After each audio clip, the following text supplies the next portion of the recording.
Ceng, pleasure to meet you. How are you? Thank you, Mario. Thank you for having me. Pleasure's mine, man. A lot is happening. It's like a perfect time for us to speak for the first time because I've kind of been through a journey with my position on Israeli foreign policy. I've always been critical, mainly because of Gaza. So that's always been the case. I think Gaza was just not done right for many reasons, but it's not today's discussion. Then it came Lebanon. I'm like, it's justified. Hezbollah attacked Israel. Of course, Israel's going to respond. And Israel was a lot more calculated in their responses to Lebanon. And then in terms of their relation with Iran and the 12-day war, I'm a pacifist. I'm against war, but I understood it. It advanced Israeli interests. And Iran is supporting the proxies that are attacking Israel. So indirectly, Iran is attacking Israel. So I'm like, look, it's understandable. In terms of influence, Israeli influence over American foreign policy, that one's been a learning lesson for me. At the beginning, I'm like, there's no way. I'm like, oh, wow, it's a lot. And I'm not as far as Tucker, but I do think there's a lot of influence. It's hard to deny. Now, is it as much as some people believe? I don't know. The numbers that are there just say they've done a great job in hacking the system, and great for them. Great foreign policy there. Bad for the US. And lastly, there's that's pretty much it. And what happened in Syria, I'm against. Now, that's my position. My position on Lebanon, which I thought was justified, took a big hit when the statement made by the defense minister a couple of weeks ago, when he said something that even Jonathan Conricus, former IDF spokesperson, said to me, Mario, and others, I think Elon Levy said, Mario, like, that's not feasible. It's not going to happen. When he said 20% of Lebanese population can't go back to their homes in South Lebanon after the war ends. So that kind of took me by shock. I still think Israel is not planning to annex any Lebanese territory, but I'm questioning it more and more. And I still think Lebanon and Israel should normalize relations. And now there's the ceasefire, which would probably be the main part of the discussion, which is Lebanon, according to Pakistan, who's aggressive against Israel. They just put out a statement. Maybe you saw a few seconds ago, about a couple of minutes ago. Their minister said the following. The Minister of Defense said, Israel is evil and a curse for humanity. Obviously, I don't agree with that extremity. It's evil and a curse for humanity. While peace talks are underway in Islamabad, genocide is being committed in Lebanon. Now, I think atrocities are being committed in Lebanon. Some people use the word genocide very loosely. Innocent citizens are being killed by Israel. First Gaza, then Iran, and now Lebanon. Bloodletting continues unabated. I hope and pray people who created this cancerous state on Palestinian land to get rid of European Jews burn in hell. Okay, shit, I didn't read it all. That's extreme. That's very extreme. But Pakistan is saying Lebanon was included in the peace deal. And Iran is saying it as well. The US flip-flopping since the war. So there's a lot I've given you, kind of a history of my stance on the issue.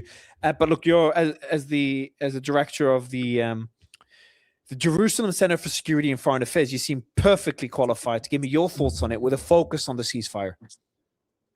Well, look, we have to separate two distinct issues. One is the Iran case that Israel was definitely taking apart at least 50% of the operations in the past 40 days, but it was the war that the US initiated and the war that the US ended. So the question would be, why would Lebanon be included in negotiations between the US and Israel that obviously happened through Pakistan? And why would Israel agree to the cessation of hostilities in Lebanon while the job in Lebanon is not done yet? The Lebanese government had promised multiple times to disarm Hezbollah, especially after the killing of Hassan Nasrallah. And the Lebanese government was responsible to also prevent the circumstances that prompted and triggered the reasons for Israel's ground incursion into southern Lebanon.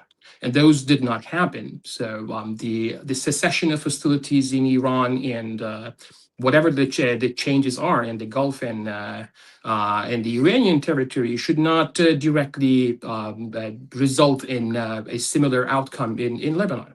But something is very fascinating and striking that I recommend everyone to look at.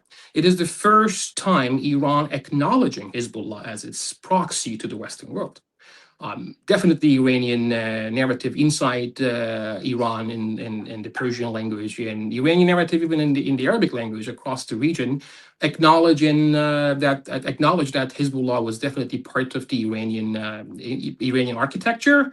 But this is the by far the first time Iran is announcing Hezbollah as part of its armed forces, and secession and hostilities should secede for against both Hezbollah and Iran at the same time. That's also a very striking point, and I think it sheds a big light on understanding why Israel insists this much on dismantling Hezbollah in Lebanon. It explains a decades-long question. Why is Israel so much alarmed with the growth of Hezbollah and affiliated organizations in southern Lebanon, including Beirut? I think unintentionally Tehran is giving us the answer. It is part of the Iranian architecture. It's my answer. I agree with you, because it's the same way. It's not a secret. Israel's never admitted it. It's no secret Israel has nuclear weapons. It's no secret Hezbollah is part of Iran's proxy network. So I think that was, but you said this is the first time they admit it. And I think the reason now is I think we have a much more emboldened Iran. If the ceasefire holds, and if we get even some of the terms that we've seen in that 10-point plan happen, we don't know if they will because we're getting different arguments from both sides. But if we see that, and if we see any type of control joint with the US as Trump wants, or without the US, any control of the Strait of Hormuz, would you agree with me, as upsetting as it would be for a lot of people in Israel, would you agree with me that the calculus and the balance of power are shifted in the Middle East for potentially years to come after this war? Well, yes, but not possibly away from Israel. Away from Israel. Okay. I would dispute that point. I mean, I would say Iran insisting on Hezbollah to be involved in the peace deal or the ceasefire deal with the US is not because Iran is emboldened. It is because Iran is in a panic mode. It is because Iran knows that there is very little for it to save and salvage from after this 40-day war. Hormuz and its influence over the Strait of Hormuz is one of them. It's Iran's influence over the market is another one. Iran's influence over the insurance rates for maritime shipment is one of them. Hezbollah in Lebanon is one of them, because Iran is in a panic mode. One should not. Go ahead. Why? We'll go back and forth. Sorry to interrupt. Why do you think that? Because if they control the Strait of Hormuz, man, they would, and they were, and they still are. They just shut it down because of Hezbollah. If they control the Strait of Hormuz, they can destroy the global economy. And even if they don't, if they open it up and charge tolls, if they start charging tolls for ships, $2 million a ships, that's $96 billion a year. If anything, I think Iran was in panic mode when the war started, because they're facing the United States military, the most powerful military in the world. But that panic subsided significantly when they're like, hold on, we just controlled the Strait of Hormuz and no Navy was able to open it up. I would slightly add to that the panic decrease, because they had very little to lose after a certain point in the war. The story for Iran does not end with its influence or its bargaining chips in international politics. It might be when it comes to modern democratic states like the US or Israel. For Iran, the story ends where there is the survivability of the regime is guaranteed, and the risk of a regime change or the risk of an administrative change in Iran is intolerable. So from the Iranian or from the regime perspective. So yes, why are they panicked, and why should they be panicked? Is because their influence over the Hormuz Strait is not going to guarantee the very survival of the Iranian regime in Tehran. And they have to maintain this regional architecture to ensure what they have been doing in the past 47 years. Look at what happened in the past 40s. It's fascinating. There was not a single anti-regime protest or attempts to overthrow the regime in the past 40 days, despite the world's largest militaries bombarding it. That shouldn't be surprising, but that's rallying around the flag. You study history for decades. It happens every time. It happens every time, but it was not what we were promised. And by the Iranian opposition, everyone included, the ethnic minorities, the religious minorities, the secular opposition. Did they promise? Did they promise that they will go on the streets if Iran is attacked and bombed? implicitly and on the media, and explicitly in personal conversations. Of course, it was promised to the West, it was promised to Israel that the Iranian people were ready to do it. I'm not going to go into that detail unless you ask me that. That's a pretty big detail, though. That's a big detail that Iranian opposition said to Israelis behind the scenes and Americans that we will go on the streets against the regime if there are strikes on the country. Because the people I spoke to, they were split. Some of them wanted strikes, and we saw that in different videos that we saw, and asking Trump to come in and help. But others were like, no, this is our issue. Don't come in. But also, what type of strikes? It's a difference between a 2-day decapitation strike versus a 29-day campaign. Well, historically speaking, I mean, historically, by the past 3 decades, Iranian opposition, be it the Kurds, be it the secularists, be it the monarchists, be it even the Baluch or the Mujahideen Khalq, all of them said the same thing. Iranian people are hijacked and captivated by a brutal regime, and they're waiting for the international forces to drop the first bomb to rise up and retake what naturally belongs to them. And no matter if they promise this directly or indirectly in diplomatic communications, it doesn't change the outcome. That this was something that I don't think Iran, the U.S. and Israel counted on a regime change to start with for such a big campaign, but it was definitely something that Iran had to consider. But Iran considered this possibility for the past 47 years. It is not new. The Iranian regime was brought into existence with an existential threat facing it day to day. It knew that there was, it came to power by overthrowing another regime, that namely the Pahlavi regime. It came to power through popular protests, and it ascended to power. It kept its control for the duration of the following 15 years by literally fighting 2 fronts war, one inside Iran and one with Iraq. So the risk of the existential threat of taking over the Iranian state infrastructure in Tehran never subsidized. So Iran succeeded in keeping the opposition outside of its borders by creating a regional network. I'd like to highlight a regional network that even surpassed the Ottoman Empire's influence at some point. It was look, they have an incredible network that Israel was able to destroy one by one. What's the other word? Like you destroy step by step, dismantle. However, look, when Hezbollah got bombed in that pager attack and afterwards, and Nasrallah got killed so quickly, even people that are very supportive of Hezbollah, people that are more pragmatic, they're like, Mario, we want Hezbollah to win. We don't want them to lose. They would tell me, but they have a massive blue eye. What Israel did is an incredible military campaign. Unfortunately, that's a reality. Would you say the same thing right now? Iran's ability, Iran that was meant to have only 20% of their launchers, 20 to 30% at the beginning of the war. Then then CNN said they have 50% of it a few days ago.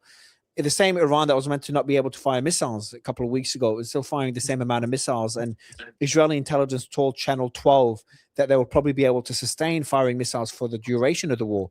And the same report also said that Israel cannot destroy their underground bunkers and storage facilities for missiles. The same Iran that was not able to close the Strait of Hormuz, and the US, Trump was saying will reopen it, kept it closed and controlled it as well. The same regime that everyone thought was going to fall apart survived. Can you objectively say, at least for now in the short term, strategically, because militarily it's impossible, but is it fair to say, even someone critical for Iran, that they strategically won this war, or even that you disagree with? Well, we have to be reducing the winning the war to a very simplistic terms. If we ever decided to say that Iran won this war, did the U.S. and Israel won the war? No. It's still ongoing. It's on pause because winning the war against Iran will require the dismantling of the regime infrastructure, the political infrastructure. Say it in different words, the political change that the military campaign will bring about will set the terms for a victory against Tehran. But in the meantime, were those anticipations or the analysis proven wrong ever since the 12th Day War about Iran? Absolutely.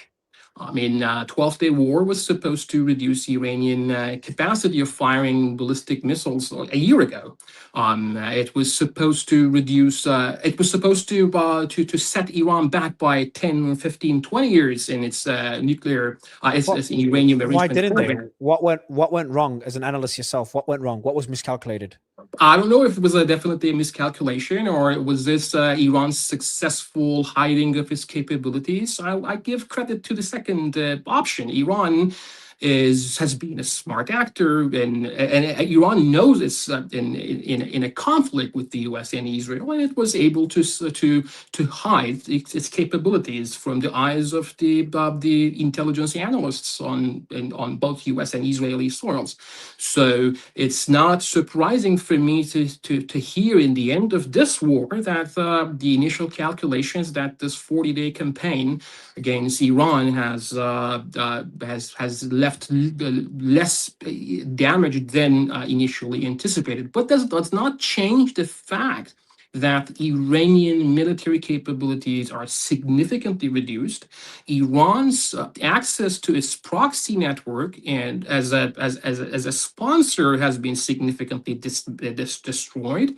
Only left accesses are to Yemen and in Iraq, while Lebanon is being changed, and obviously Israel is not going to leave Lebanon before fully dismantling Hezbollah.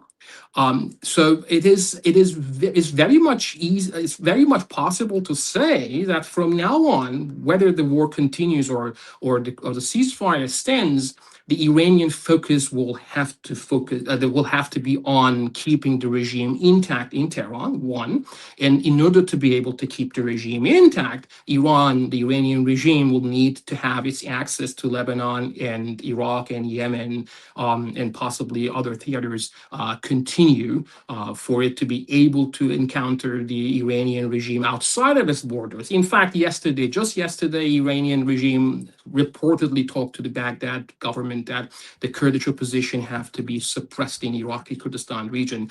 That was the first military force. But you expect that? Because obviously Trump said he armed the Kurds. The Kurds said they were not armed. The Kurds were bombed by Iran as Iran was worried about it. Were the Kurds armed? Do you know? The Kurds are armed to the teeth, but the thing is, armed throughout this war. Sorry, re-armed even further through this war, or no? I have my doubts that the correct Kurds were armed. I doubt there's a lot of groups. Yeah, I doubt. Oh, you mean the equipment didn't get to them because Trump said, I think Trump or someone said that they tried to arm them, but someone took the equipment, the military equipment that definitely Iranian Kurds did not receive any equipment. That's so look, it could be a slip of tongue on Trump's end that the Kurds received weapons from the U.S. Particularly for this war, because the U.S. has been arming the Kurds in multiple theaters. The Kurds in Syria were being armed. The Kurds of Iraq are being armed since 1991. So God knows who he referred to. But when it comes to the Kurdish coalition of the 6 parties in Iran, which have their bases on the Iran-Iraq border on the Kurdish, then the Kurdistan regional government, they did not receive any weapons. To start with, though, the biggest asset that those groups had is not the weapons. It was their almost undisputed control over the Kurdish masses in Western Iran, in at least 6 to maybe 7 big provinces, where they could put together popular movements within hours, if not days. So they did not need this weapons to control their people, and the weapons that the Iranian opposition would require for the protesters in Tehran or Mashhad or Isfahan or Shiraz or Tabriz, wherever, well, not going to be the type of weapons that they will need U.S. to send to them. Weapons are very easy to obtain in Iran, especially if you have access to border regions of Iraq and of Iran, Western. It is a massive border. And the problem is the secular opposition in Tehran and rest of the major cities have no access to anywhere outside the streets. And Iran effectively cut those access. And those who have access have been expelled from Iran, the Kurds, the Mujahideen Khalq, the Baluch, and everyone who might have access to the weapons through porous Iranian borders have been expelled from the country back in the 90s and even late 80s. So it's not that the matter is not as who is sending them some personal assault rifles. It is about how will they obtain it. So this is something Iran has to focus from now on, making sure that no matter what happens with this Strait of Hormuz, no matter what happens with the ceasefire or anything else, it should not get to a level of threatening the regime's very survivability. That is not the case for Israel. True. That's internal issues, true. And that is an issue after January and after previous protests that existed. And I was one of the biggest critiques of the regime since January, especially in January, because of what they did there. Now, however, reality is reality. The reality before this was Israel had a massive card up their sleeve. Hey, if Iran, you guys go too far, we will convince the US, the world's biggest military, to come and bomb the hell out of you and bomb you back to the Stone Age. That was the card. Now that card is gone. I think there's no scenario where Trump is going to go back into this war. It's been a mess for him economically. It's been a mess for the global economy. It's been a mess for the US. It's been a mess for him politically. It's been a mess for the US military and the munition stockpiles that they have and the losses that they've incurred.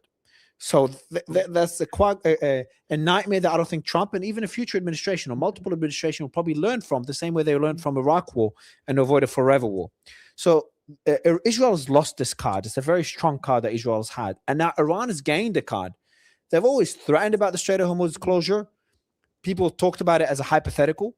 And there's even people talking about the US has been planning for this for years and they have a solution for it.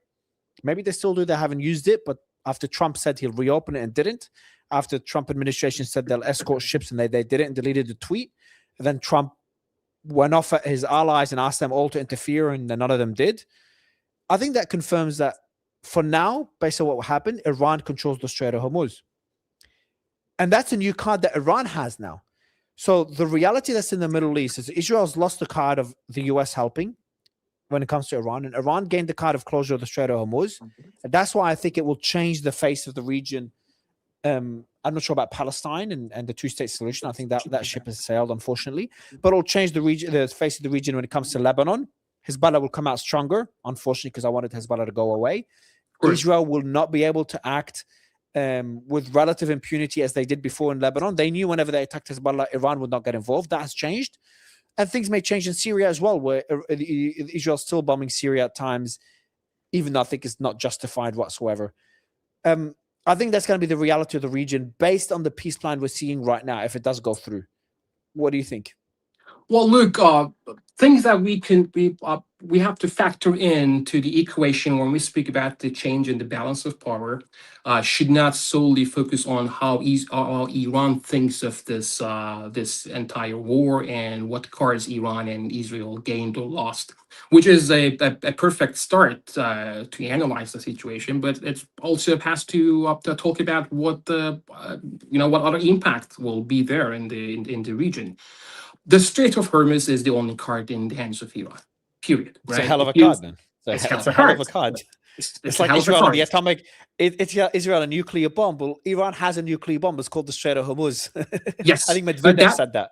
But that bomb is not only threatening Israel. So the question is Trump going to be successful in creating the Middle Eastern NATO?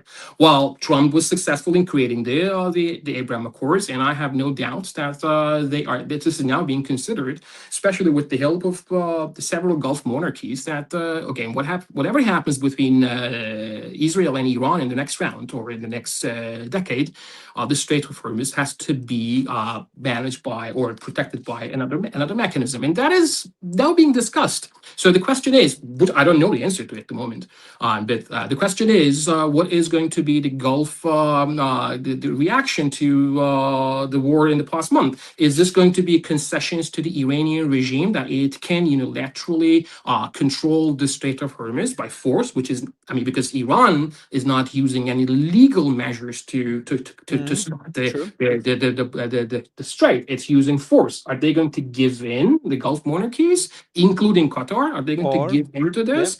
Or are they going to join the Trump and Israel, or the Trump efforts to create a mechanism apart from the war between Iran and Israel, which will continue, to protect the safe passage of the maritime trade through the Strait of Hormuz in the event of a next war? If that succeeds, if the Trump administration succeeds in creating a new form of Abraham Accords in the Gulf by bringing together the monarchies of the Gulf, maybe with some NATO support. NATO announced today that they want to join this, with some NATO support to protect the safe passage of the tankers from the Strait of Hormuz.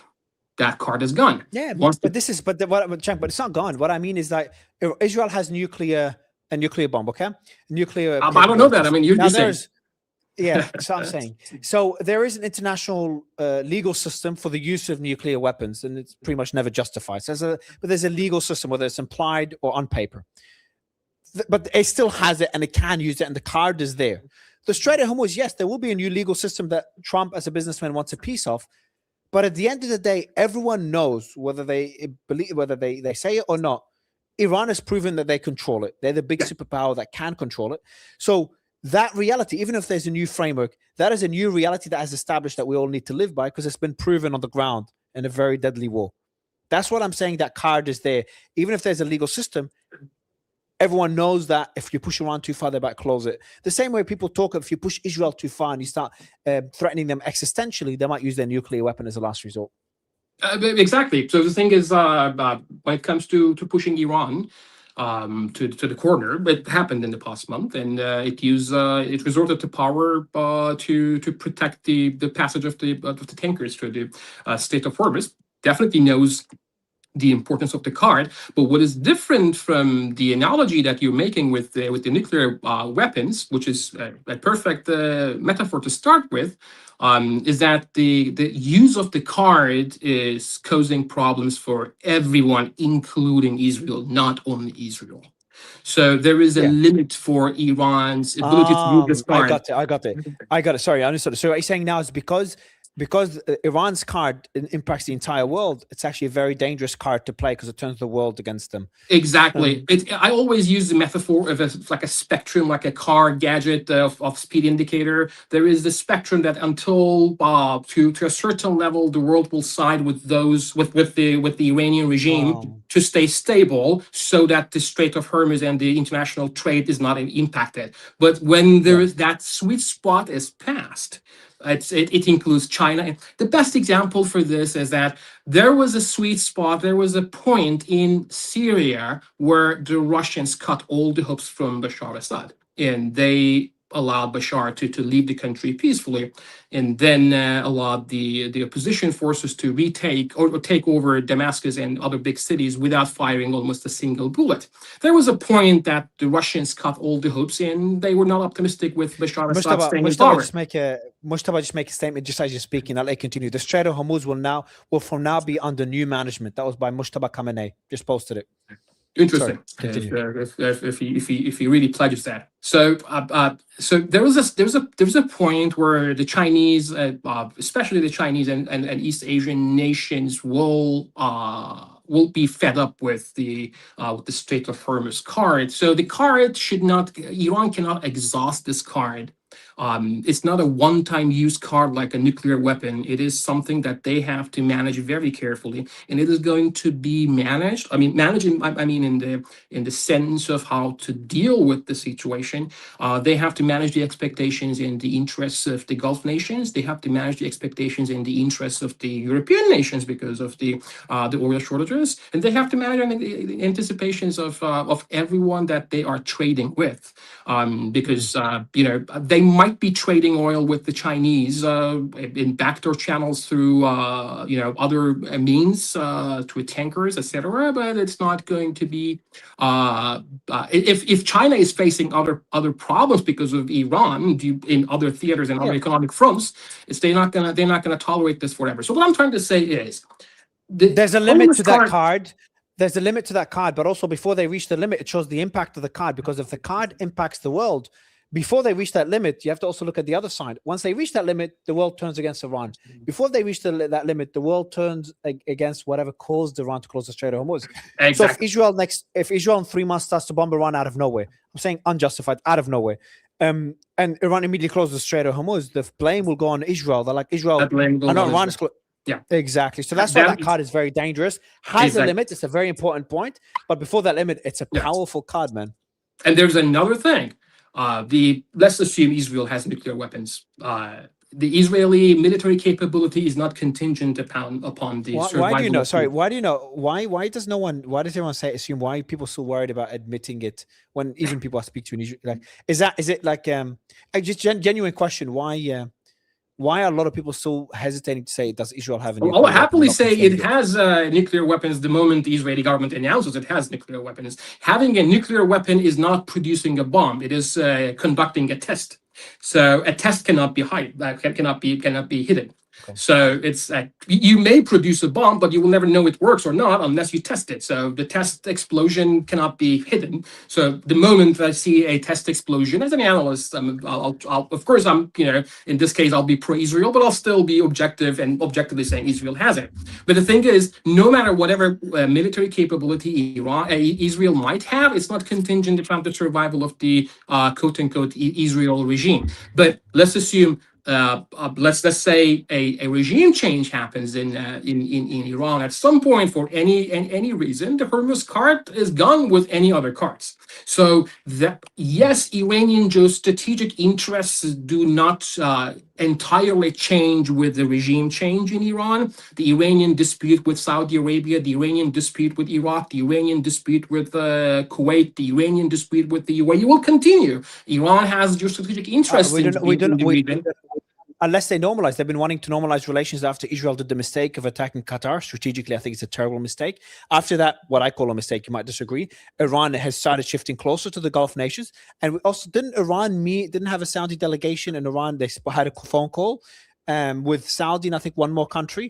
There's also, I think, European delegation about to go to a European leader about to go to Iran. So, and people I spoke to, including I spoke to a professor from Iran, a professor of international affairs from Iran, just earlier today, and he said to me, I haven't released the interview yet. It was pre-recorded because of the internet crackdown, which is disgusting, but that's the country. But he told me that Iran wants to normalize relations with the Gulf, which I think is the case, and maybe the Strait of Hormuz now is their card to say, hey, you want to go through the Strait of Hormuz and not be punished for it? Look what happened with Oman, because they were on our side. That could be Iran's card for them to normalize, for them to accept the fact. Saudis always wanted to weaken Iran, and that's been, for most of our generation, our lifetime, it's been the case.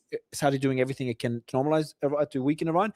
Maybe eventually Saudi will accept Iran like the US accepted China. China is a world superpower.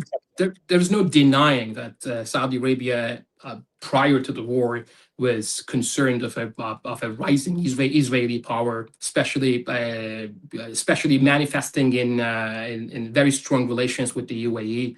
Was a big concern for Saudi Arabia, and that concern made it closer to Qatar and Turkey and Pakistan, and eventually also raised its tolerance level towards Iran, because Saudi Arabia needs that balance, or Saudi Arabia needs assurances from its international partners, including Israel and the US, that its so-called hegemony in the region will be protected, and and the UAE is not going to be, is not going to be emboldened, or the southern Yemeni factions are not going to be emboldened, or at least if Israel is recognizing Somaliland, Saudi Arabia receives a prior heads up and assurances. But all of those,